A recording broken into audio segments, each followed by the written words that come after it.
राधे राधे, जय श्री कृष्णा। प्रिय भक्तों, आज हम सुनेंगे गोलू देवता की कहानी, न्याय के देवता की कथा।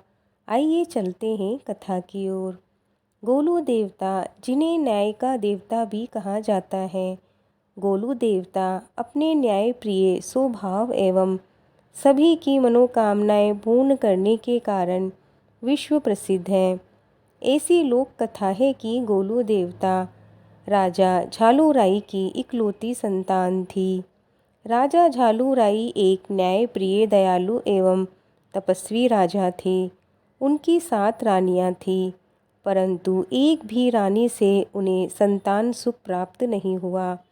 अपना वंश आगे न बढ़ पाने का उन्हें डर था, जिस कारण वे काफ़ी चिंतित रहा करते थे। एक दिन राजा एक जोशी से मिले, जिसने राजा को भगवान भैरव की तपस्या करने को कहा। इसके बाद राजा ने घनघोर तपस्या कर भगवान भैरव को प्रसन्न किया। भगवान भैरव ने दर्शन देकर राजा के तपस्या का कारण पूछा। राजा ने कहा, प्रभु, आपको तो सब ज्ञात है, मेरे पास सब कुछ है, 7 रानियां भी हैं, पर एक से भी मुझे संतान सुख प्राप्त नहीं हुआ। यह बात सुनकर भगवान भैरव ने कहा, राजा, तुम उदारवादी और तपस्वी राजा हो, परंतु तुम्हारे जीवन में संतान सुख नहीं है। पर क्योंकि तुमने मुझे प्रसन्न कर संतान सुख का वरदान मांगा है, तो मैं तुम्हें निराश नहीं करूँगा। मैं स्वयं तुम्हारे घर पुत्र स्वरूप जन्म लूँगा, परंतु तुम्हें 8वां विवाह करना पड़ेगा। यह सुनकर राजा बहुत प्रसन्न हुए और भगवान भैरव से पूछा, वह कौन भाग्यशाली स्त्री है जिसके गर्भ से आप जन्म लोगे। इस प्रश्न पर भगवान भैरव ने कहा, उचित समय आने पर तुम्हें स्वयं ज्ञात हो जाएगा तुम्हारी 8वीं पत्नी कौन है। कई दिन बीत गए, पर राजा को वह स्त्री नहीं मिली जिससे वह विवाह कर सके। एक दिन राजा शिकार पर गए हुए थे। पूरे दिन शिकार के पश्चात उन्हें प्यास लगी। अपने सेवकों से पानी मांगा। पानी खत्म हो चुका था, इसीलिए सेवक पानी की तलाश में निकल गए और काफ़ी देर तक नहीं लौटे।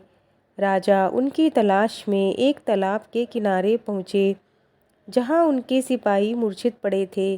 यह देख राजा चौंक गए और जैसे ही पानी पीने वाले थे, उनको एक स्त्री की आवाज़ सुनाई दी, रुक जाओ, इन सभी ने भी यही गलती की थी। ये तालाब मेरा है और मेरी आज्ञा के बिना तुम पानी नहीं ले जा सकते। वह स्त्री बहुत ही सुंदर थी। राजा उसे देखकर मंत्रमुग्ध हो गए। राजा ने बताया कि वह इस राज्य के राजा झालूराई हैं और पूछा कि हे देवी, आप कौन हैं और इस घनघोर वन में आप क्या कर रही हैं। उस स्त्री ने बताया कि वह पंच देवताओं की बहन कलिगा है और झालूराई को ये साबित करने को कहा कि वह एक राजा है।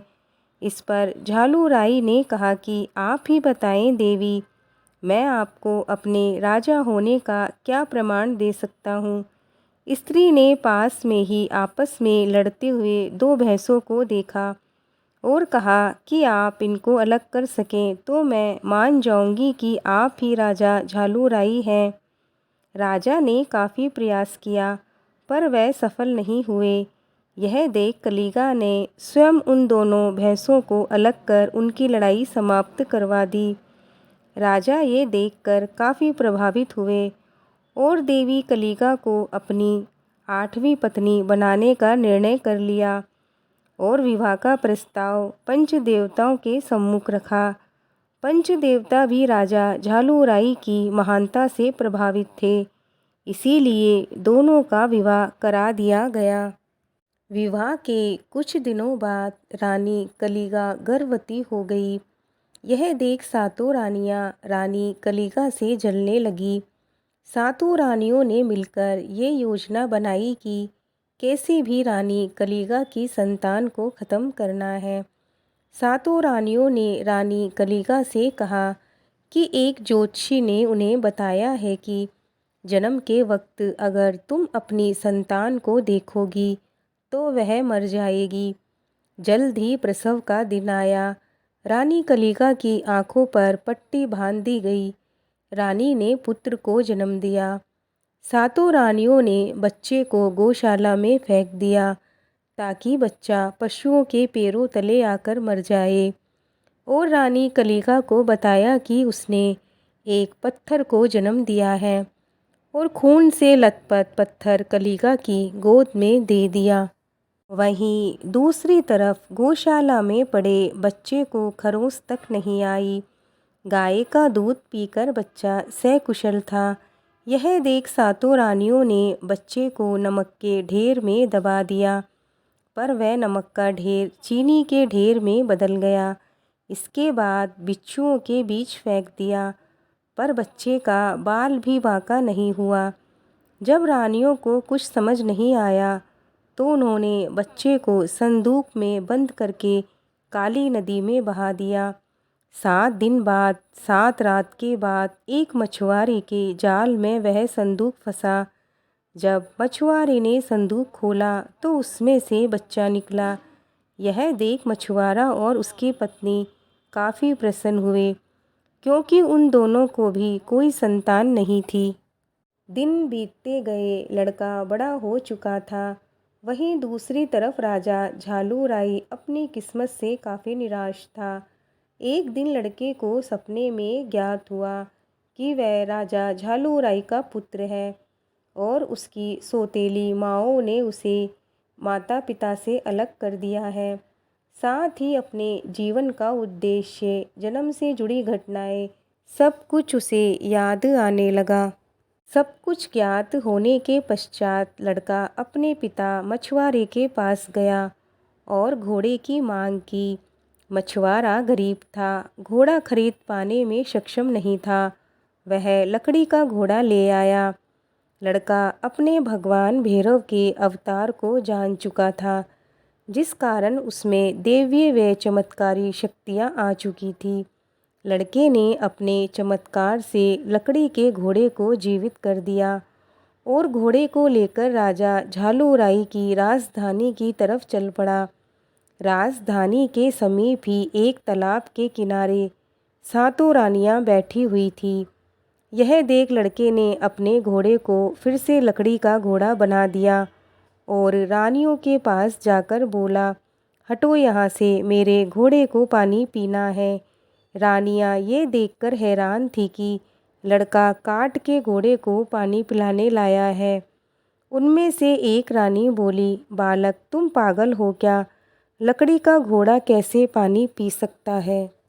यह बात सुनकर लड़का बोला, अगर इस राज्य की रानी एक पत्थर को जन्म दे सकती है तो क्या मेरा लकड़ी का घोड़ा पानी नहीं पी सकता?